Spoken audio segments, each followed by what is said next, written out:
ભાઈઓ, જ્યારે બાબા સાહેબ કોલંબિયા યુનિવર્સિટીમાં શિક્ષણ લેતા હતા ત્યારે તેઓ તેમના લાઇબ્રેરી પાસે એક બેકરીમાંથી રેગ્યુલર સેન્ડવિચ લેતા હતા. પણ છેલ્લા ઘણા સમયથી તેઓ સેન્ડવિચ લેવા નતા આવતા.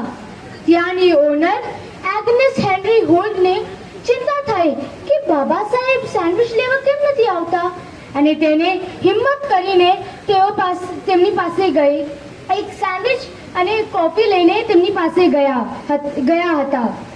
બાબા સાહેબે તેને જોઈને કીધું કે મેને તો જમી લીધું છે. પણ એગ્નેસને અહેસાસ થયો કે તેઓ જૂઠું બોલી રહ્યા છે અને ફરી એક વખત પૂછ્યું, તમે પાકું જમ્યા હતા?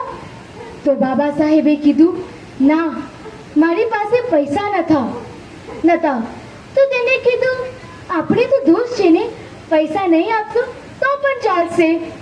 પણ બાબા સાહેબે કીધું કે ના, I do not misuse my friendship. તેમ છતાંય એગ્નેસને બોલ્યું કે જો જ્યારે પૈસા આવશે ત્યારે આપી દેજો. પણ બાબા સાહેબે કીધું કે હું ખુદ સ્કોલરશિપમાં જીવું છું, ક્યારે આવશે તેની કોઈ ગેરંટી નથી. અને હા, હું કોઈને ફોલ્સ કમિટમેન્ટ નથી આપતો.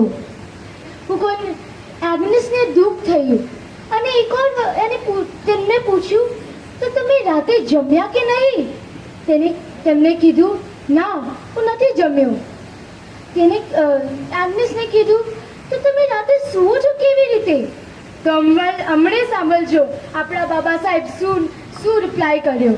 તેમને કીધું કે હું ભૂખ્યા પેટ તો બહુ બધી રાતે સૂઈ ગયો છું, પણ કોઈનું કરજું લઈને નથી સૂઈ શકતો. That was Baba Saheb. આજે બાબા સાહેબના આપણી પર અણગણિત ઉપકારો છે, પણ આપણે તેમની પર વફાદાર જ નથી.